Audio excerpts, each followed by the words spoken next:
How's it going, everybody? Daner here with North Central Coins, and welcome back to another exciting episode of the most rare and valuable coins in Canada. Today we're going to be counting down the 12 most valuable Canadian pennies of all time that you can find in your collection or by searching your pocket change, and if identified correctly, can be worth some buku amounts of money. Even though these aren't your average pieces of currency, just about anyone can find these Canadian coins if you do know what to look for.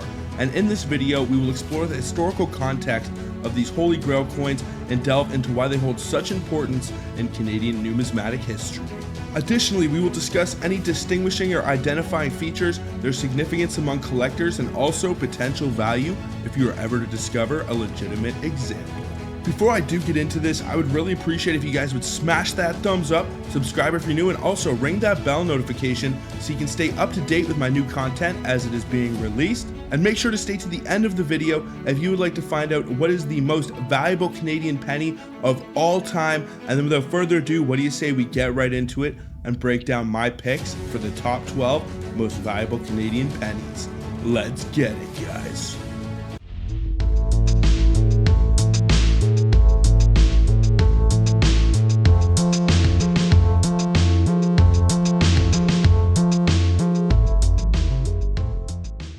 So as I start this list off, I'm going to work my way from the least valuable being number 12 all the way up to the most valuable being number 1 on this list. For those of you who aren't aware, the Canadian penny ceased production for circulation in the year 2012, so there aren't any Holy Grail pennies after 2012 that you want to look for. And even though unfortunately the Canadian penny is not in production anymore and it is pretty hard to get your hands on penny boxes or rolls from the bank, fortunately, there are some extremely rare pennies from the 2000s that can be worth some insane amounts of money. That being said, what do you say we start this list off with number 12, which is going to be the 2006 Canadian penny, and this is the magnetic variety.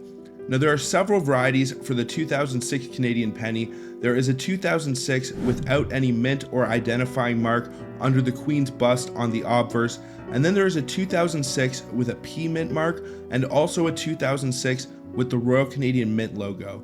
In this case, you're looking for the 2006 with no marks and you want the coin to be magnetic. If you can identify both of those factors, it can be worth around $5 on the low end. I'm going to give you guys the low end and the high end values for these coins. So the 2006 magnetic can be worth around $5 if it's beat up, worn, and been put through the meat grinder. But as you start to get into the mint state region, you start to see some pretty decent price jumps. It can be worth around $75 for an MS60 and all the way up to $860 for an MS67 example, and that is for the 2006 magnetic Canadian penny.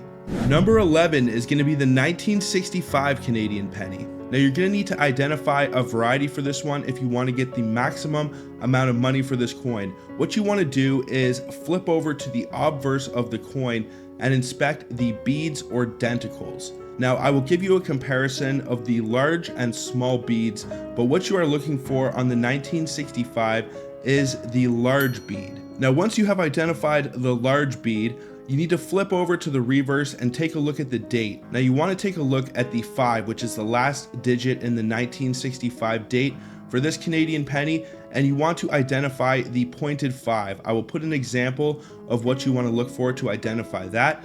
And if you can identify both of those factors, the large beads and the pointed 5 for the 1965 Canadian penny, it can be worth around $3 or $4 on the low end. And as you start to get into the mint state region, you start to see some price jumps. It can be worth around $60 for an MS63 and all the way up to $1,000 for an MS66. The great thing about this coin is it is one of the more common dates on this list that you can actually find. I have found several 1965 Canadian pennies. I have found large beads and pointed 5s. They are out there, so keep your eyes open, folks. Number 10 on this list is going to be another 2006 Canadian penny, and this one is going to be the 2006, and this is with a P or identifying mark on the obverse under the Queen's bust, and this is non-magnetic. So to identify this, you want to flip over to the obverse, take a look under the bust of Queen Elizabeth II, and look for a little P mint mark. Now, if you can identify that small P mint mark, you want to check it with a magnet, and if it does not stick, you have yourself a fairly rare Canadian penny. Now this one can be worth around $10 if it is beat up, worn, and been put through the meat grinder, but as we start to get up into the mint state region, it can be worth around $800 for an MS63 and all the way up to $2,000 for an MS65. This is a fairly recent coin, so if you were to find one and it scored any higher, I'm sure you would see some big price jumps. We could even be talking a $10,000 penny here. And that is for the 2006 P non-magnetic. Number 9 is going to be the 2005 P non-magnetic. Now this actually comes out of a proof set. Now I don't want to say that you can't ever find one of these pennies in one of your coin roll hunts, but chances are if you are going to find the 2005 P non-magnetic, it is going to come out of a proof set. Now this might be a good one to cherry pick if you can get a good deal on some proof sets and you see a 2005 P penny in the set. This might be a good one to look for. Now in terms of value, it can be worth around $1,150 for a PL64 and all the way up to $3,290 for a PL67. And to identify the 2005 P non-magnetic, you want to flip over to the obverse, look under the Queen's bust for that little P mint mark, and then you want to check it for a magnet and hope that it does not stick. Number 8 on this list is going to be the 2003 P non-magnetic with the old effigy of Queen Elizabeth II. Now to identify this coin, you want to flip over to the obverse, and firstly, you want Queen Elizabeth to have the crowned portrait or the old effigy as this heir refers to it as, and then you want to check under the bust of the Queen for a little P mint mark. And if you can identify both of those factors, then you also want to check it with a magnet and hope that it does not stick. Now this is designated as a proof coin, so chances are you probably aren't going to find one of them in the wilds of circulation, but never say never. You never know if somebody maybe opened up a set and dumped one of these pennies back in the day, or maybe even a few of these varieties escaped out in uncirculated rolls. Number 7 on this list is going to be the 1923 King George V Canadian penny. You don't need to identify any errors or varieties, you just simply need to find the date of 1923. It is considered a key date, it has a very low mintage figure, and because of that, it adds quite a substantial premium to the coin. It can be worth around $15 on the low end of the Sheldon scale, so that is a beat up and worn example of the coin.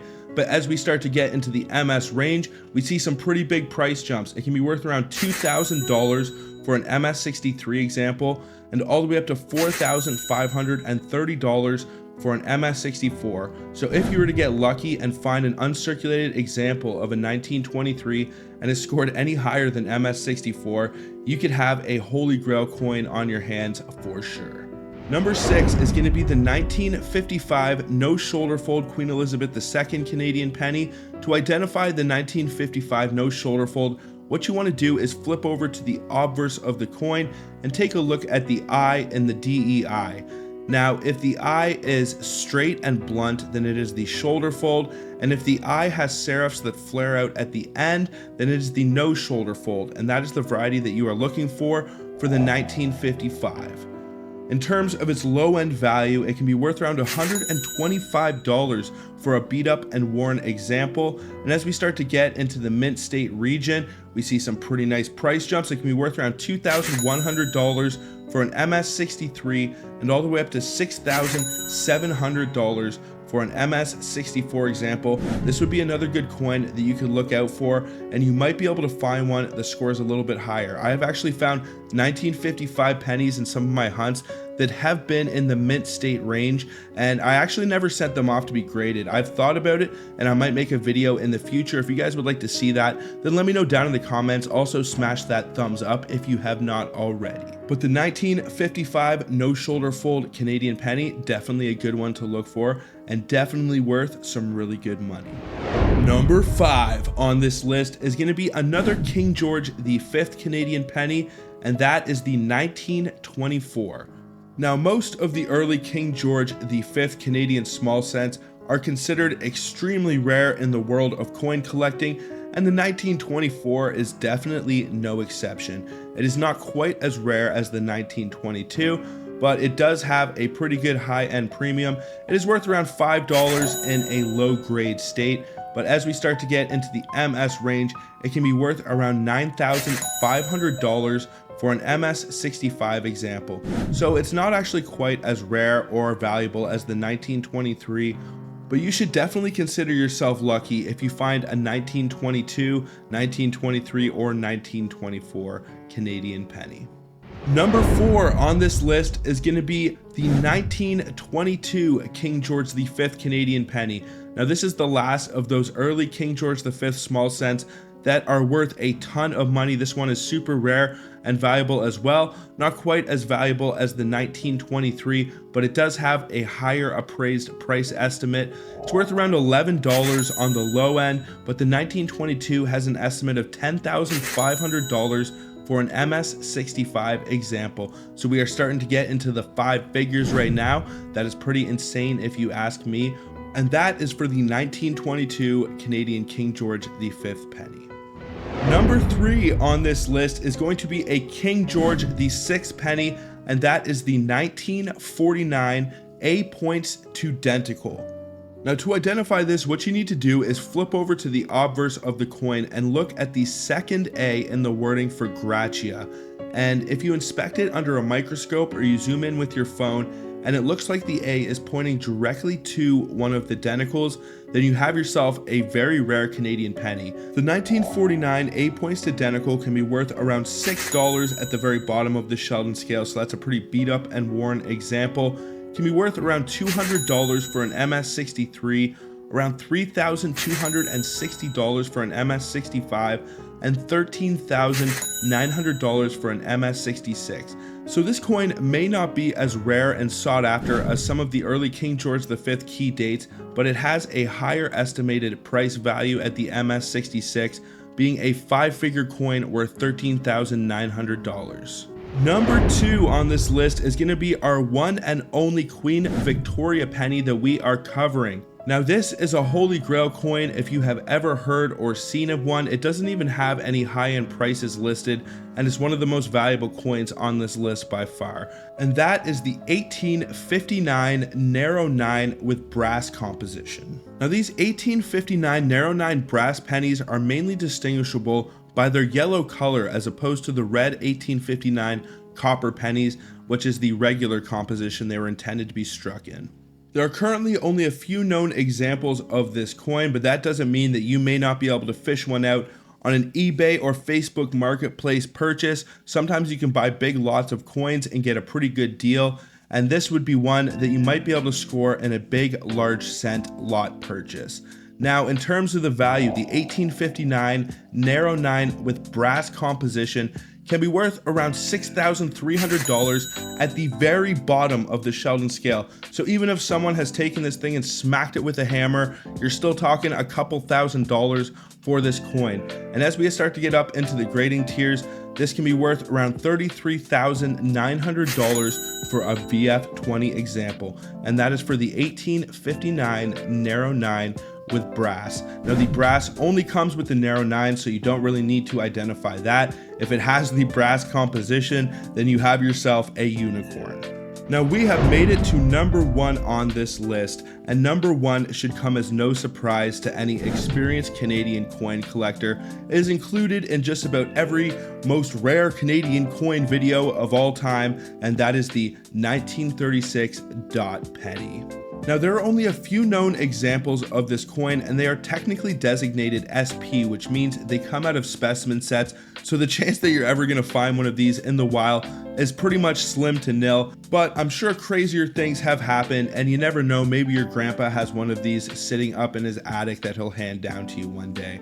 So to identify the 1936 dot penny, what you want to do is look at the date on the reverse and look underneath for a small dot. I will put an example of what you want to look for. It is pretty small and it can be confused with smudges, it can be confused with scratches and chips, but you want to make sure that that dot is very pronounced. Now in terms of its value, in 2003 an SP66 example sold at Heritage Auctions for $230,000, and that was certified by PCGS. So this is one of the most valuable Canadian coins of all time. Basically any of the 1936 dot coins, they come out of the 1936 dot specimen set. I believe there is a dime and a quarter as well, and they are super rare and valuable, and the penny is definitely no exception. What do you guys think about my picks for the 12 most valuable Canadian pennies? What would you do if you ever found a legitimate example of any of these coins, or if you ever have found any of the pieces that I discussed in this video? Let me know down in the comments. I would love to know. Also, I would really appreciate if you guys would smash that thumbs up, subscribe if you're new, and also ring that bell notification to stay up to date with my new content. But I think that is pretty much going to do it for this one, folks. So until the next one, everybody, peace out and have a good one, y'all.